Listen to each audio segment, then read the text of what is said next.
Self-esteem is a very important factor when we are doing sales. In fact, it's one of the foundation and building blocks that we need to achieve and overcome and understand in order to be really successful. You see, self-esteem is the way we feel about ourselves. And if we're interacting with somebody that has a very bad self-esteem, we tend to shy away from those individuals. So it's really to think positive. It's your concept, your self-esteem has a big impact on your self-concept, which I'll get into just now.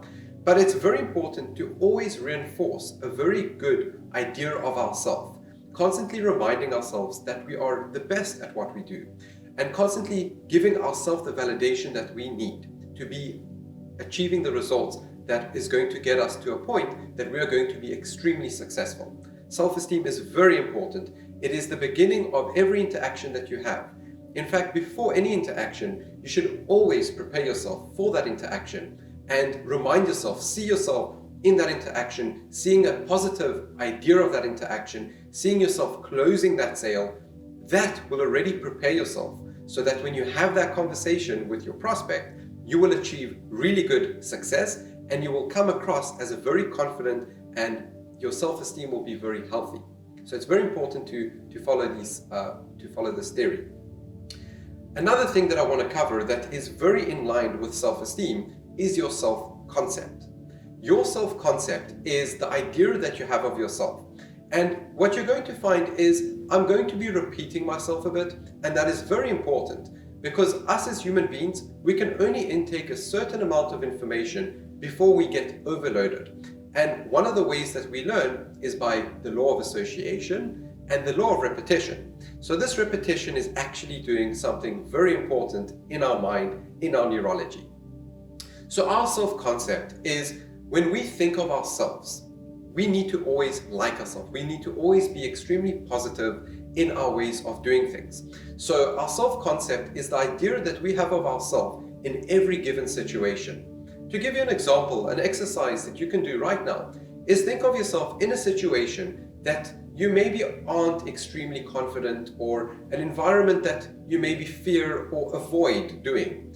Now, that is probably because your self-concept in that environment is low or is more on the negative side. So something you can do is to reframe that environment in your own mind. So think about that scenario and constantly see it in a positive light. Talk positive to yourself and see how people actually like you in that environment.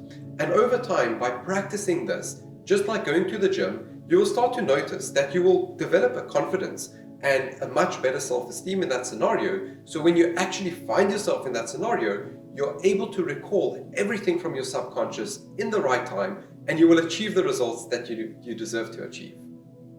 Success breeds more success. What does that mean? And why does it work like that? Our brain is made up of various chemicals. Some of those chemicals are dopamine, serotonin, and endorphins. For example, when you're achieving something and you've completed something, let's say you've spent a week building something or working within your sales environment and making quite a few phone calls, then through that process, you are able to have consultations. From those consultations, you are then able to close deals and make money. That reward feeling that you feel is a combination of chemicals such as dopamine, endorphins, and serotonin. Now, sometimes we need to go out of the comfort zone and push ourselves a little bit because we may not achieve those results in a time that we are willing to be patient with. So it is very important to be aware of this, because just by being aware of this can buy you the time and the patience that you need to achieve the results that you deserve.